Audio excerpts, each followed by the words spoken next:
Hello everyone, welcome to our channel पर India UPSC. My name is Prashant Chandra. आज का जो वीडियो रहेगा उस वीडियो में हम लोग बात करेंगे, मैं आपको बताऊंगा कि ऐसे 4 से 5 मिस्टेक्स जो हैं वो आपको अवॉइड करने हैं फॉर यूपीएससी मेंस और as well as UPSC preparation के लिए भी। और इस वीडियो में पूरा मैं डिटेल में बताऊँगा आपको क्या क्या मिस्टेक्स हैं जो आपको किसी कीमत में उसको अवॉइड करना है, आपको वो मिस्टेक्स नहीं करने हैं। क्योंकि कई सारे बच्चे प्रीलिम्स निकलने के बाद बहुत लैक हो जाते हैं और पढ़ाई लिखाई छोड़ के चले जाते हैं घूमने के लिए। तो ऑलमोस्ट 1 वीक हो गया है, तो आप अब आपकी पार्टी ख़त्म हो गई है, तो अब आप यूपीएससी की तैयारी में लग जाएं। ठीक है, जैसे कि पिछली वीडियो मैंने आपको बताया था कि कट ऑफ के बारे में मत जाइए। आप अगर यूपीएससी की प्रिपरेशन करना चाहते हैं तो आप अभी से चालू कर दीजिए। इवन किसी का जो पर्टिकुलर नंबर मैंने 80 नंबर के नीचे जो बताया था, अगर आगे तक यू नेवर नो, हो सकता है कि कुछ क्वेश्चन ऐसे कंट्रोवर्शियल हो सकता है और कम आ जाए आपका कट ऑफ। तो यू नेवर नो यूपीएससी क्या करता है, तो आपको ना हम बता सकते हैं ना कोई टीचर बता सकता, कोई भी कोचिंग वाला नहीं बता सकता, तो उसे यूपीएससी बता सकता है। तो उसके हाथ में छोड़ दीजिए और स्पेकुलेशन मत करिए कि इतना कट ऑफ जाएगा, इतना कट ऑफ जाएगा। ठीक है, एक मोटा मोटे तौर पे मैंने बताया था कि 80 के ऊपर आपके हैं तो यू आर सेफ, आप कर सकते हैं तैयार। हो सकता है 90 पे चला जाए, ठीक है, लेकिन अगर किसी बच्चे को तैयारी करनी ही है आगे, तो आप कट ऑफ और जिसने मार्क्स नहीं जोड़ा है, आपको तैयारी करनी ही करनी है, आपका हो या ना हो। अगर आपको नेक्स्ट अटेम्प्ट सीरियसली देना है तो आपको पढ़ाई चालू करनी है, बिकॉज मेंस ही मेन है।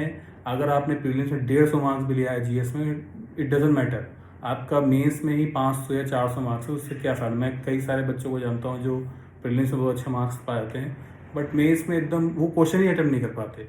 तो इन सब चीज़ों के बारे में डिस्कस करूँगा, जो कौन कौन से मिस्टेक्स है वो अवॉइड करनी चाहिए। वीडियो शुरुआत करने से पहले अगर किसी बच्चे को जीएस के नोट्स चाहिए, अभी हमारे पास 9 हैंड रिटन नोट्स है। डिस्क्रिप्शन बॉक्स पे एक लिंक दिया हुआ है, लिंक को आप क्लिक करेंगे, उसमें नंबर भी डिटेल दिया, आप या तो व्हाट्सएप करिए, तो लिंक में आप क्लिक करेंगे, आपको जो भी नोट्स हम लोग पास जीएस नोट्स अवेलेबल हैं आपको वो मिल जाएगा, कैसे परचेज करना है। ठीक है, तो चलिए वीडियो शुरुआत करते हैं। पहला पॉइंट जो वीडियो में मैं बताने वाला हूँ, जो आपको मिस्टेक्स अवॉइड करना है, कई सारे बच्चे क्या करते हैं कि अभी वही जो मैंने पहले बताया कि कट ऑफ खेलते रहते हैं और पूरा महीना निकल जाता है। और कई सारे मेरे साथ भी हुआ है और कई सारे बच्चों को हुआ है, वो जब प्रीलिम्स एग्ज़ाम देके तो उन्हें लगता है कि हाँ बहुत बेकार एग्ज़ाम गया है, नहीं क्वालिफाई होगा, बट वो क्वालिफाई होता है तब वो टाइम 20 दिन का टाइम जो है वो निकल जाता है। जब 20 दिन का टाइम वो निकल जाता है, उसके बाद बच्चे रियलाइज़ करते हैं अरे सर ने, अरे यार क्या करें अब तो, मतलब कि 20 दिन का टाइम निकल गया। और जो उस दौरान जो बच्चा पढ़ ले आता है, जो रेगुलर आंसर राइटिंग कर रहा है, वो निकाल ले आता है मेंस। तो यही डिफरेंस होता है। आपका प्रीलिम्स निकलना इट डजंट इम्पॉर्टेंट कि ठीक है एक स्टेज है, आपका नॉलेज टेस्ट हो गया, आपने प्रीलिम्स निकाल लिया, आप मेंस की तैयारी करना चालू कर दिए, क्योंकि मेंस ही मेन है। मैं बार बार यही बोलता हूँ, प्लीज़ आप अपने जिसने मार्क्स जोड़ लिया वो ठीक है, वेल एंड गुड। जिसने मार्क्स नहीं जोड़ा उसको साइड रखिए, पेपर को हटा दीजिए साइड में, 10-15 दिन में रिजल्ट आ जाएगा, आप अपना पता चल जाएगा आपको हो रहा है कि नहीं। उसी दौरान आपको यूपीएससी मेंस की तैयारी करना है, जो बच्चों को देना है नेक्स्ट ईयर वो भी तैयारी कर लें। जिनके बच्चे अच्छे मार्क्स आ रहे हैं उनको करना ही करना है, जिनके बाल बहुत ही कम आ रहे हैं आप निराश मत होइए। जिसका पहला अटैम्प्ट है, सेकंड अटैम्प्ट है, 1-2 अटैम्प्ट देखिए आपसे हो रहा है, आपसे लग रहा है तो आप करिए, वरना बहुत सारे आगे एरियाज हैं जहाँ आप इसमें आप एक्सेल कर सकते हैं। ठीक है, तो पहला नंबर अवॉइड मिस्टेक्स आपको करनी है कि आपको कट ऑफ गेम के ऊपर जो है वो नहीं जाना है। आपने जोड़ लिया ठीक, वेल एंड गुड, अब उसको साइड रखिए। ठीक है, यूपीएससी प्रीलिम्स ओवर, उसका एक्साइटमेंट खत्म हो चुका है। जो भी अब क्वेश्चन बेकार था, कंट्रोवर्शियल था, कुछ लोग बोले 7-8 क्वेश्चन मतलब कंट्रोवर्शियल टाइप के थे, जाने दीजिए, वो सब खत्म हो गया। अब उसके ऊपर आप दिमाग फोड़ो, कोई मतलब भी नहीं है, आप अपना टाइम वेस्ट कर रहे हैं, ठीक है, अपना रिसोर्सेज वेस्ट कर रहे हैं। ठीक है, पहली चीज़ जो है आपको अवॉइड करनी है दिस, जो मैंने आपको बताया है। ठीक है, दूसरी चीज़ बच्चे क्या करते हैं, अब आपको अभी भी वो प्रीलिम्स मोड में रहते हैं, अरे प्रीलिम्स के हिसाब से पढ़ेंगे, नहीं, मेंस का सिलेबस बहुत डिफाइंड है यूपीएससी में। आपको पहले दूसरी चीज़ जाके सिलेबस को पढ़ना है। जिन बच्चों ने सिलेबस नहीं पढ़ा है, मैं बता रहा हूँ, मोस्ट ऑफ द बच्चे क्या करते हैं, पूरे साल तो वो तैयारी करते हैं, वो कोर सब्जेक्ट पढ़ लेते हैं, इवन प्रीलिम्स भी निकाल लेते हैं, लेकिन उन्हें वो नहीं पता आता है कि मेंस के एक्चुअल सिलेबस में लिखा क्या है। आप जब GS1, GS2, GS3, GS4 उठाएंगे तो यूपीएससी ने क्लियरली डिफाइन किया है आपका पूरा सिलेबस। उस सिलेबस में आप जाइए, उस सिलेबस का बहुत सारे कोचिंग माइक्रो सिलेबस भी निकालते हैं, उसको माइक्रो डिटेल लिखिए इस टॉपिक में क्या क्या आ सकता है, ठीक है। जैसे ज्योग्राफी का तो बहुत क्लियरली डिफाइंड है कि भैया ये चीज़ मैंने पूछूंगा, यूपीएससी में लिखा हुआ है, इंडियन सोसाइटी के बारे में लिखा हुआ है, ठीक है। कुछ कुछ टॉपिक जो है यूपीएससी उसी जो पॉइंट लिखा है उसी से डायरेक्ट क्वेश्चन रिलेट करता है। आप प्रीवियस ईयर क्वेश्चन उठाए, इससे पहले वीडियो देखिए, मैंने बताया हुआ है, वो 2-4 वीडियो मैंने दिखाया है, उसमें बताया गया है कि ज्योग्राफी के बारे में मैंने वीडियो बनाया, उसको जाकर देखिएगा आप, ठीक है।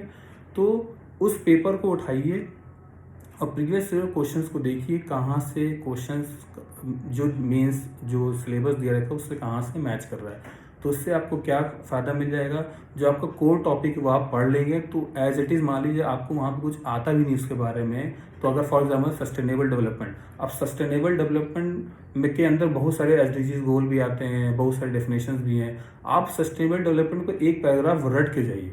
जब आप, ये मैं एग्जांपल के तौर पर बता रहा हूँ, अगर मान लीजिए क्वेश्चन रिलेटेड आ रहा है sustainable development plus current affair, आपको वो डालना ही उसका सार, उसका समरी, उसको डालना ही एग्जाम में।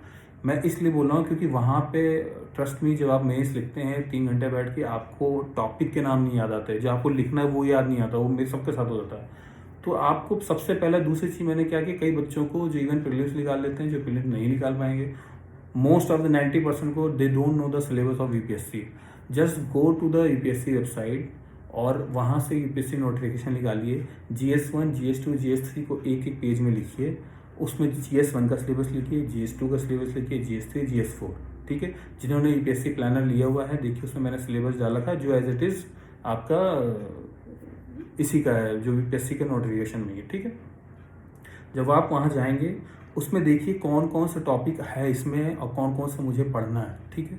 इसलिए मैं बोल रहा हूँ कि 90% बच्चे नहीं पता है उनको सिलेबस पढ़ना क्या है। तो ट्रस्ट मी, अगर आप सिलेबस याद करके जाएंगे, मोस्ट ऑफ द बच्चे नहीं याद कर पाए सिलेबस को, पता आपको ये पता हो चाहिए जीएस में, अच्छा जीएस में ज्योग्राफी है, ज्योग्राफी में ये टॉपिक उस वहाँ पे लिखा हुआ है। इंडियन सोसाइटी, अच्छा इंडियन सोसाइटी में डाइवर्सिटी ऑफ इंडिया लिखा हुआ है, तो डाइवर्सिटी ऑफ इंडिया में तो ट्राइब्स भी आ गया, कास्ट आ गया, फैमिली कैसे, ये सब आ जाएगा। Women empowerment and women organisation लिखा है, तो आपको पता होना चाहिए कि हाँ वुमेन ऑर्गेनाइजेशन के बारे में लिखा हुआ है, तो मुझे हाँ मॉडर्न हिस्ट्री से लेके मिडिवल से, मतलब मॉडर्न हिस्ट्री से लेके अभी तक इंडिपेंडेंस तक जितना भी ऑर्गेनाइजेशन बने वुमेन एम्पावरमेंट के रिलेटेड बने, वो मुझे पढ़ना है, ठीक है। तो इस तरह का आपको topic GS1 GS2 GS3 GS4 को सेग्रीगेट करना है और उसको पढ़ना है, याद करना है, मेमोराइज। आप उसको अपने वॉल में चिपका लीजिए, आपको सिलेबस आपको लगता है, माइक्रो डिटेल सिलेबस बनाइए, ठीक है। उससे क्या होगा, आप वहाँ पे चीज़ें मेमोराइज कर पाएंगे, अच्छे से पढ़ पाएंगे, ठीक है। तीसरी जो सबसे इम्पॉर्टेंट चीज़ है, बच्चे जो हैं जैसे प्रीलिम्स आता है उसके 1 महीने मोस्ट ऑफ बच्चे पेपर छोड़ देते हैं पढ़ना। न्यूज़पेपर की बात कर रहा हूँ मैं, इस न्यूज़पेपर की बात कर रहा हूँ, लोग छोड़ देते हैं पढ़ना। बट मैं बार बार ये लोगों को बोलता हूँ कि न्यूज़पेपर को आपको नहीं छोड़ना है, न्यूज़पेपर पढ़ते रहिए, इवन प्रीलिम्स के 2 दिन पहले तक पढ़ते रहिए, क्योंकि नेवर नो क्वेश्चंस आते हैं। और मोस्ट ऑफ द आपको पता है यूपीएससी में करंट से रिलेटेड इश्यूज आते हैं, मेंस के बारे में बात कर रहा हूँ मैं, इवन प्रीलिम्स में तो आते ही रहते हैं। तो थर्ड चीज़ इंपॉर्टेंट बता रहा हूँ आपको कि पेपर आपको नहीं छोड़ना है। अगर किसी ने छोड़ के रखा है उसको दोबारा पढ़िए पेपर, इवन आपका सिलेक्शन हो रहा है प्रीलिम्स से या नहीं हो रहा है, पेपर पढ़ना मस्ट है। आप कुछ करें या ना करें, you should read newspaper daily. तो इससे क्या होगा मैं आपको बता रहा हूँ। अब जैसे फॉर एग्जांपल आपने पेपर पढ़ा, पेपर में आपका जो करंट है, जो आपने पहले पढ़ा हो, तो आपका रिवाइज होता रहता है। और मेंस पर्सपेक्टिव में, वो तो प्रीलिम्स पर्सपेक्टिव में वो फायदा है, मेंस पर्सपेक्टिव में फॉर एग्जांपल आर्टिकल है। अब आर्टिकल में जितने, फॉर एग्जांपल मैं आपका आज का आर्टिकल आपको बता रहा हूँ, जैसे नेशनल टेस्टिंग एजेंसी के बारे में लिखा हुआ है, और एक लिखा हुआ है आपका progressive Indian policy on Myanmar outline, India Myanmar relations के बारे में। तो ये इंटरनेशनल रिलेशन में GS2 में आ सकता है, इंडियन म्यांमार के रिलेशंस के बारे में। यहाँ पे एक टॉपिक है, आपको पता, इसके जो मैंने सेकंड पॉइंट आपको बताया था कि you should remember UPSC syllabus. तो जिन बच्चों को सिलेबस रटा होगा, जिन बच्चों को सिलेबस मेमोराइज होगा, वो आराम से, अच्छा आज के पेपर में ये लिख रहा है तो ये किस टॉपिक में जाके फिट बैठेगा वो आपको पता होगा, आप उसके नोट्स बना लीजिए। इसी तरह का फाइल बना लीजिए 2-4 GS1 GS2 GS3 के लिए। आप उसी के आगे अपना सिलेबस लिखिए, GS1 GS2 GS3 4 फाइल बना लीजिए। उसी में जब कोई भी आर्टिकल पढ़ते हैं न्यूज़पेपर का, तो उसमें कोई भी इंपॉर्टेंट, मान लीजिए आपका 1000 वर्ड के या 2000 वर्ड्स के इनके आर्टिकल होते हैं जनरली, द हिंदू के या एक्सप्रेस के, उसको कम से कम आप 100 वर्ड में कैसे लिख सकते हैं, 50 वर्ड में, जो एकदम कोर पॉइंट है वो आप लिखिए। जैसे फॉर एग्जाम्पल अभी आया है new cold war, Russia pact with North Korea will deepen US ties in East Asia. तो रशिया और जब नॉर्थ कोरिया का जब टाइज बढ़ा तो इससे क्या ग्लोबली इफेक्ट पड़ेगा, ये आपको 2 4 5 लाइन में आप लिख के रखिए। वो कहाँ जाएगा, इंटरनेशनल रिलेशन। इंडियन मैनुअल कहाँ जाएगा, इंटरनेशनल रिलेशन में जाएगा। एनटीए वाला जो है वो आपका GS2 में भी आ सकता है, GS3 में भी आता है, GS2 में ज़्यादा आएगा। तो उसके बारे में इवन आप मान लीजिए फॉर एग्जाम्पल एग्जाम से रिलेटेड अभी जैसे पेपर लीक हुआ है तो ये ऐसे में भी आ सकता है, आपका एथिक्स में भी काम आएगा। तो आपको ये टॉपिक ऐसा लिखना है, इसमें कोर जो पॉइंट जो आप लिख सकते हैं वो एथिक्स में लिख लीजिए, आप ऐसे में भी लिख लीजिए, ठीक है। तो मेरा कहने का मतलब ये था कि आपको न्यूज़पेपर डेली पढ़ना है, ठीक है। न्यूज़पेपर आपको पढ़ना ही पढ़ना है, चाहे जैसे हो जाए। आप कुछ खाना खाएं ना खाएं, कुछ और पढ़े ना पढ़े, you must read newspaper daily, ठीक है। ये 3 पॉइंट मैंने आपको बता दिए हैं। चौथा इंपॉर्टेंट पॉइंट है कि आपको अब स्टैटिक पोर्शन पढ़ना पड़ेगा। Static portion plus current affairs. देखिए बहुत सारी कोचिंग्स निकालती हैं करंट अफेयर्स में, आपका 365 आता है, अच्छा है मेंस का, और भी बहुत सारी कोचिंग्स निकालती हैं। आप करंट अफेयर्स उठाइए, ठीक है। करंट अफेयर्स उठाइए और जीएस में फॉर एग्जांपल ज्योग्राफी आता है, इंडियन सोसाइटी आता है, एंशियंट इंडिया आता है, आर्ट एंड कल्चर आता है, वर्ल्ड हिस्ट्री आता है, आपका इंडियन सोसाइटी आता है। तो फॉर एग्जाम्पल GS2 में पॉलिटी आता है, इसी तरह GS3 में इकोनॉमिक्स पूरा कवर्ड हो जाता है, GS4 में एथिक्स आता है। तो आपको अब तैयारी चालू कर दीजिए। ऑलमोस्ट 3 मंथ्स बचे हैं, 3 मंथ से भी कम हो गया एक दिन। तो 3 मंथ्स में आप अपने आप का सिलेबस बनाइए, कि आपका शेड्यूल बनाइए कि हाँ मैं कहाँ कहाँ किस किस दिन मेरे को पढ़ना है। स्टैटिक प्लस आपको करंट अफेयर्स पढ़ना है। स्टैटिक में जिन बच्चों ने मेरे नोट्स लिए हैं तो वो नोट्स पढ़िए, आपको करंट अफेयर्स पढ़िए, उन दोनों को मिला के पढ़िए। करंट अफेयर्स क्या मंथली चेंज होते रहते हैं, उसके हिसाब से आप एडजस्ट करके पढ़ सकते हैं। तो जिन बच्चों ने मेरे नोट्स फॉर एग्जांपल ज्योग्राफी हो गया, पॉलिटी हो गया, एंशियंट इंडिया हो गया, वो सारे नोट्स मैंने ऐसे बनाए हैं कि आप उसको प्रीलिम्स में भी यूज़ कर सकते हैं, उसको मेंस में भी यूज़ कर सकते हैं। आप उसको जब लिखें तो उसको जो मेरा स्टैटिक के नोट्स हैं, या तो अपने खुद नोट्स बनाइए, जो आपने स्टैटिक के नोट्स बनाए होंगे पहले, या तो अब नया नोट्स बनाने का टाइम तो है नहीं, जो अपने प्रीलिम्स के लिए बनाए होंगे उसको रखिए, और करंट अफेयर्स रखिए, और उसका आंसर प्रैक्टिस करिए, जो मैं अभी लास्ट में बताऊँगा।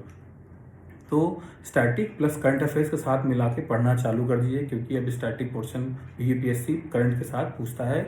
मोस्टली करंट अफेयर्स के साथ ही स्टैटिक पोर्शन मिला के यूपीएससी क्वेश्चन पूछा है जो भी, ठीक। Last and most important point कि अब से आप क्वेश्चन आंसर लिखना प्रैक्टिस चालू कर दीजिए।